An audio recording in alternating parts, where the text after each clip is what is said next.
Here's your visual. So Samuel Seabury, so the first bishop consecrated for America. Oh.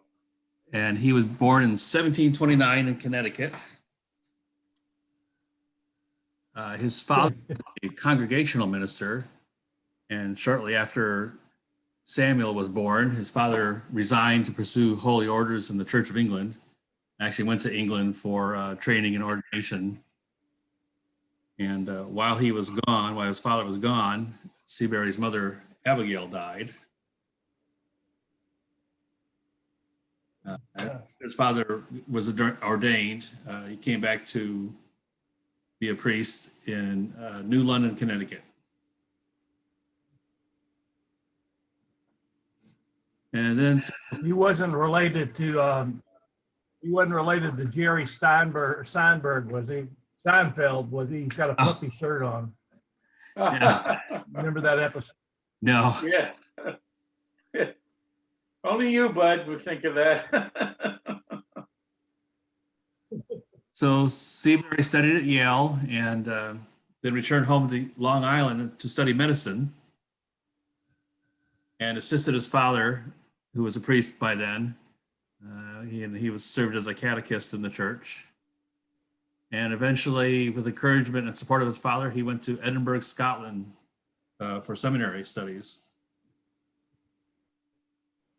He ordained as a deacon and then a priest in London in 1753. So I'm pretty sure back then that's the only place you had to be in England to be ordained. I don't think they did that sort of stuff in the States yet. We didn't have bishops here yet. And then he returned to the colonies as a priest in New Jersey. And while he was a priest, he met his wife, Mary Hicks of Staten Island. And then they served at Grace Church Parish in Jamaica, New York, not to be confused with Jamaica, the tropical islands, Long Island, and St. Peter's. One of the interesting things about him, of course, he was the first bishop in the States, in the colonies.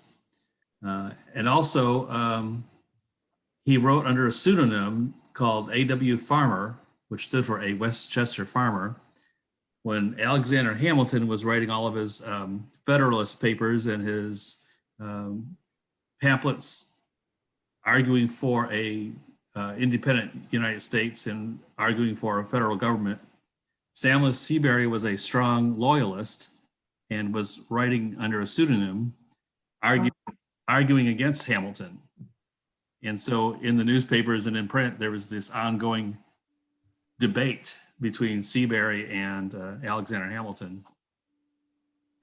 And later in life, he revealed he was the anonymous author. And in fact, he revealed that before the revolution was over, and he was identified as a loyal sympathizer and ended up in prison for a while. Eventually, he escaped to Long Island, and from there to a British Navy vessel where he became chaplain. And so during the revolution, he served as a Navy chaplain for the British Army.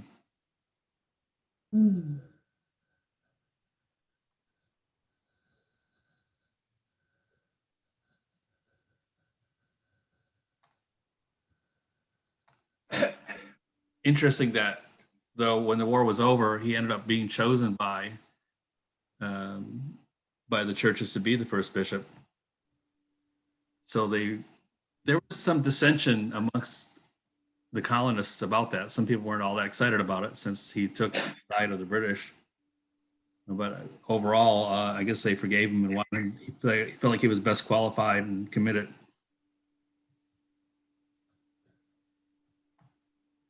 You can sort of. He did finish medical school. He was a physician too. No, I don't know if it says he studied medicine, and actually he did practice medicine for a while.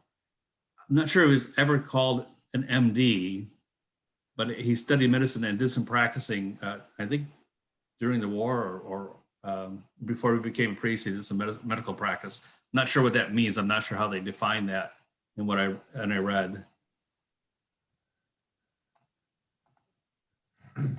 those were the days if you said you were a doctor, you were a doctor. Right. I mean, you can be the barber, Yeah, doctor, and the mayor. You know, I mean, so right. not entirely sure what it says he practiced medicine. And a whole lot of medicine in those days involved things like leeches and, you know, Right. bleeding. Right. Have a sharp knife and Well, remember, that's why in England, surgeons are still called Mr. rather than doctor. is Because that right? the profession came from being a barber. Oh, right. Right. Huh. I didn't know that was the origin. Yeah. He made that up. No, that's true, bud. But you know, as you all know, after the revolution, we had a disconnect with the church in England because it was still required for priests to swear fealty to the king, and of course we couldn't do that because now we were independent of England, and certainly there was the sentiment, strong anti-British sentiment at the time. So there was a period of time where there was no bishop here in the States because of that problem. And eventually what happened is in Scotland, there was also a somewhat of a disconnect between Scotland and England. And so while they had Anglican churches in Scotland, they were still somewhat disconnected, having to do with the previous king. I think it was, when England was going back and forth between Catholic and Protestant, or Catholic and Anglican, Scotland got caught in the middle of that and wouldn't swear their loyalty to William and Mary. And they became known as non-jurors. They wouldn't swear because they wouldn't swear the loyalties. So there's some loophole there, and Seabury ended up going to the Scottish Episcopal Church for his consecration as a bishop.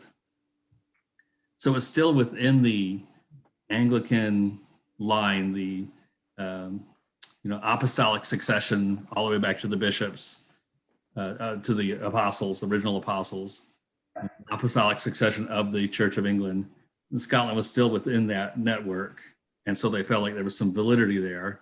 But Scotland, being partly disconnected too, was willing to consecrate him.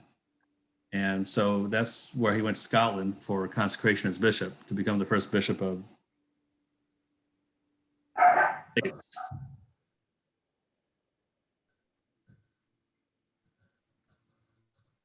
Our dogs are tuning in. And to some extent, we use the term Anglican communion. And really, that whole idea began with the Revolution of America. Prior to that, it was just the Church of England, but now we became a separate and distinct Church of England. We weren't really the Church of England anymore because we weren't part of England, but we were still in communion with the Church of England. So they developed this idea of the Anglican communion, which of course there are a lot of other Episcopal and Anglican churches in the world. After the Roman Catholic and the Orthodox, we're the third largest communion in the world. That whole idea got started because of the Revolution, the American Revolution.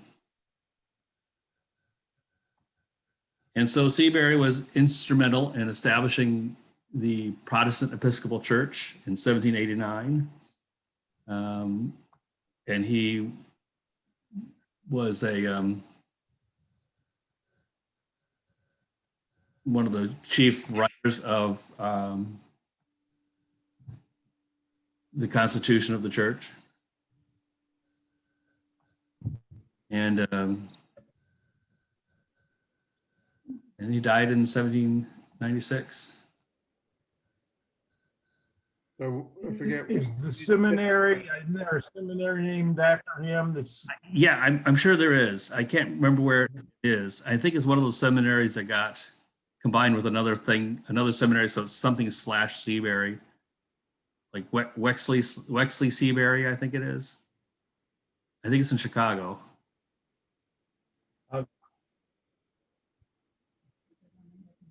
yeah. So anyway, He's historically significant for being the first bishop in the colonies or in the United States. But now William White was the first presiding bishop, like our Michael Curry. yeah, like our beloved Michael Curry is, and everyone before him. He was the first one considered the presiding bishop of the Protestant Episcopal Church. And so William White was born in Pennsylvania in 1748 to a wealthy family. His father was a lawyer and an Army colonel,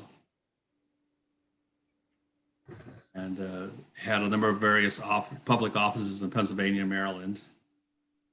And his mother was from a wealthy family. In fact,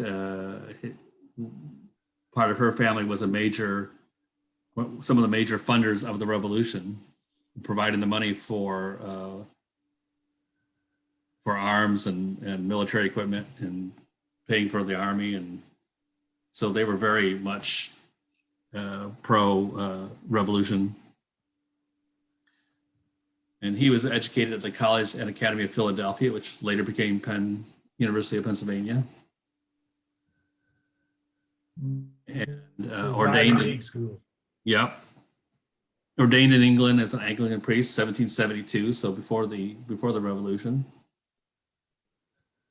And he was also largely responsible for the constitution of the church. And he served as a chaplain to the Continental Congress.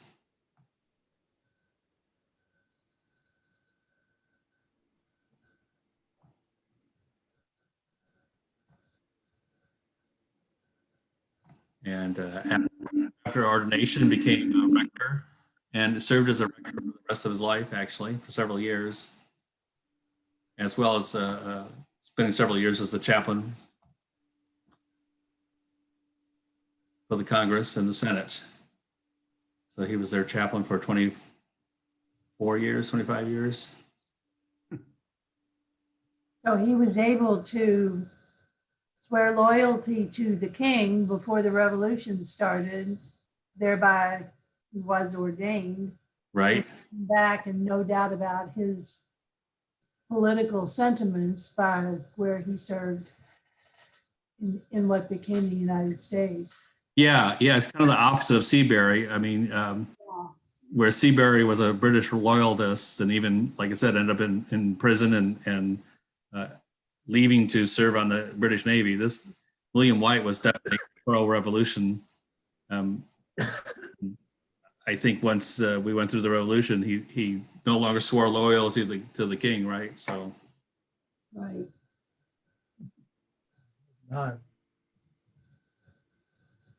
and then a little bit of his personal. He married this Mary Harrison, and she was the daughter of a former mayor of Philadelphia. They had 8 children. Now, and this is the connection for the revolution.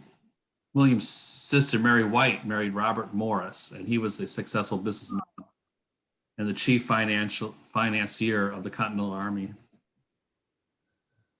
So his family and his marital ties were definitely very heavily pro-revolution.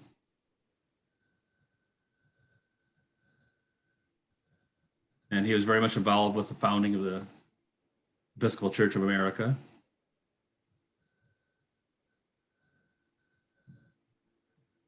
And he was elected the president of the meeting in which they had the first general convention to talk about and form the church, taking representatives from the 7 of the 13 original United States.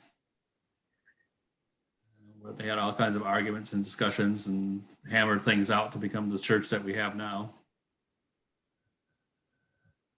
But he was a moderate and a talented reconciler, a practical organizer, and really helped form the church.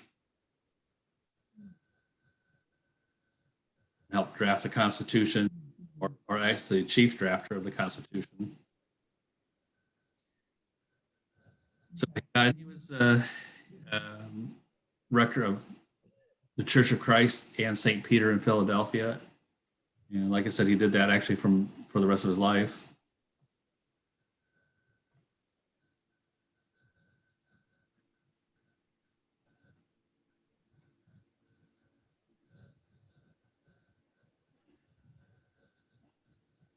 And he became a bishop in 87, when he went to England for consecration.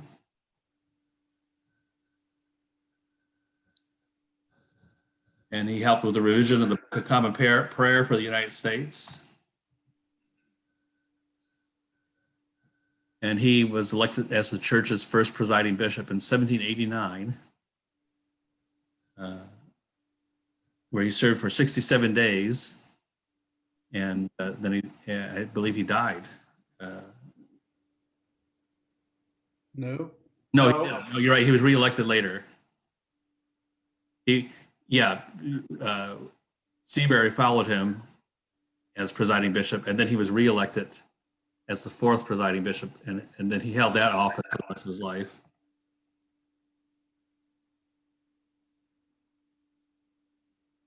So why was it 67 days?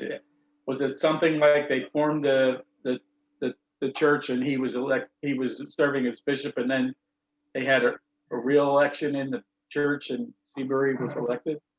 I don't remember. I think it was something. It sounds like when they're forming the church, he might be like acting presiding bishop until they could have a convention and have an election. Right. Yeah, well, new thing, right? So. Yeah.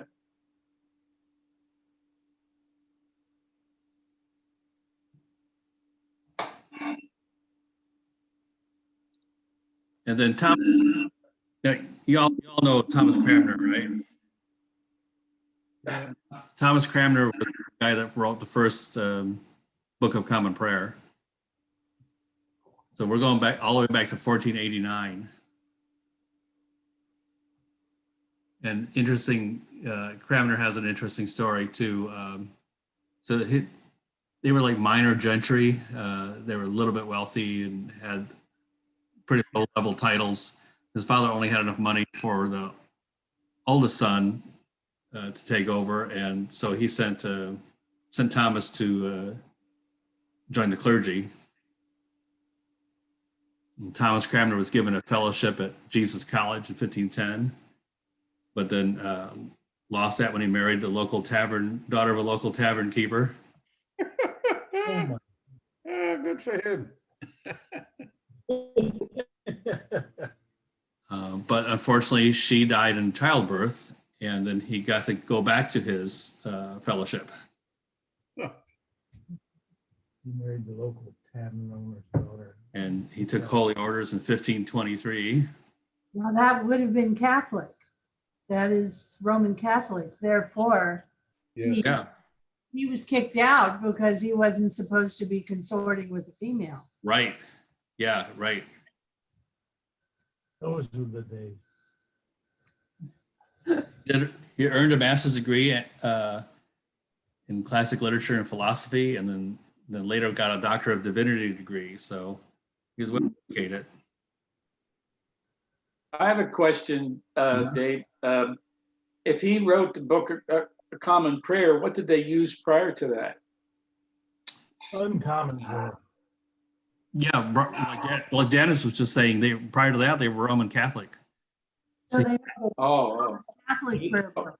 He was there. He was the bishop at the formation of the Church of England. Really, okay. he's the first guy, man. That's why he's historically significant too. He was the minion of Henry VIII. Yeah. Yes. Right. Yeah. So what happened there was a plague, and he had to leave Cambridge to go to a safe place. We all know what it's like to live in a plague. Yeah. So he had to go to a place that was safer, and which was Essex. And while there, Henry VIII learned about him. He came to Henry VIII's attention, and that's when Henry was trying to deal with this divorce, get a divorce from Catherine of Aragon, and he found Thomas Cranmer to be a priest that would be willing to assist him in that. Thomas Cranmer thought he had some validity in that. And actually, he went to Rome in 1530 to argue the case before the Pope, and became an ambassador to the Holy Roman Empire, Emperor Charles V. And then he was sent to Germany to learn more about Lutheranism. And while he there, so he had a problem with being a priest and getting married to people. So here's his second wife. While in Germany, married a German lady, and kept that secret for a while. Didn't want the Pope to know he was married, including when he became consecrated as the Archbishop of Canterbury in 1533, still not mentioning that he was a married priest. Still trying to negotiate Henry's divorce at that time, so that's a bit ironic. Yeah, right, isn't it? Yeah.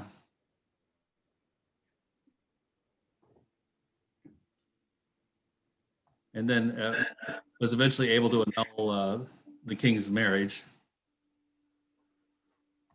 And then, of course, the church separates from Rome.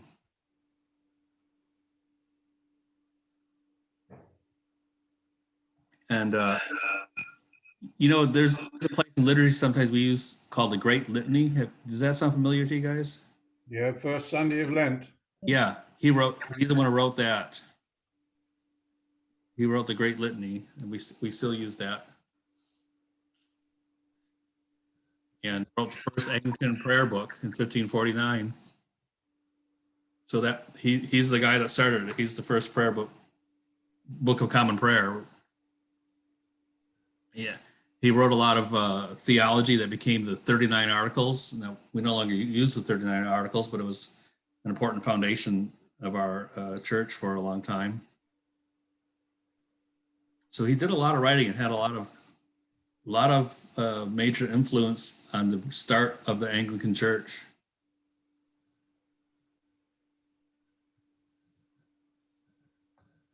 And then King Edward VI came along. He continued to be a leader of the Reformation in England. And after Edward's death, Cranmer supported Lady Jane Grey as successor. Of course, that didn't go very well in the short term when Queen Mary took over and reestablished Roman Catholicism. He was known as Bloody Mary. Yes, right. Well known as Bloody Mary. This would be the undoing of Thomas. So Thomas Cranmer really was the bishop in place in Canterbury that led the Reformation in England. The Book of Common Prayer and the 39 Articles, and he supported the suppression of Mary's mother, Catherine of Aragon. Mm-hmm. Catherine had been more or less imprisoned in a very cold and lonely castle far away from the court and comforts, and she was prevented by Henry VIII from ever seeing Mary. The two were not even supposed to write to each other, but they smuggled letters back and forth. Mary loved her mother and hated Cranmer because she knew what he had done in supporting Henry. Wow, interesting. Some interesting history.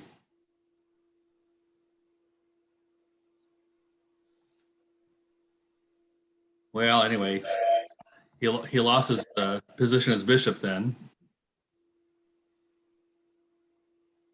And Mary was going after any Protestant bishops and priests, and he was accused of high treason, handed over to the state for execution. And he spent 2 years in prison. And there's a famous, and I'm sure you all have heard this before, a famous thing about him being forced to denounce his support of Protestantism and swearing to Roman Catholicism again. But as he was being burned at the stake, he reached out his right hand and said, yelled out loudly, "This hand hath offended." That was the hand he had his confession with. So as he was dying, his dying breath was to denounce the fact that he said that he would rejoin the Catholic Church. Denounced the fact that he denounced the Protestant movement because he was forced to do it. Of course, they killed him anyway.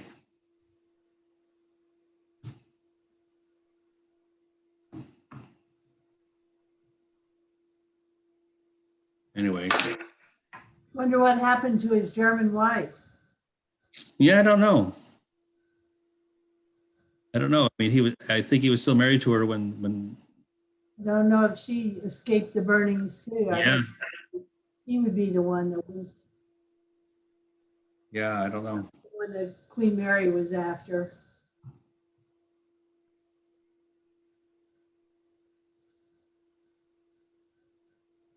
Anyway, so those three guys were very significant in the formation of the Anglican Church and the American Episcopal Church, and I felt like they were historically significant bishops. Although, unlike the recent modern bishops that we started this class with, where they've all written lots of books, and their stories, their biographies are detailed on the internet. You can find lots of information about them. These three guys were before all that kind of an era, and didn't find as much stuff on them, but I think they're historically significant and have some interesting stories. That's it for the bishop class. This has been interesting. It has been. Yeah, well, thanks. Yeah, I thought so too.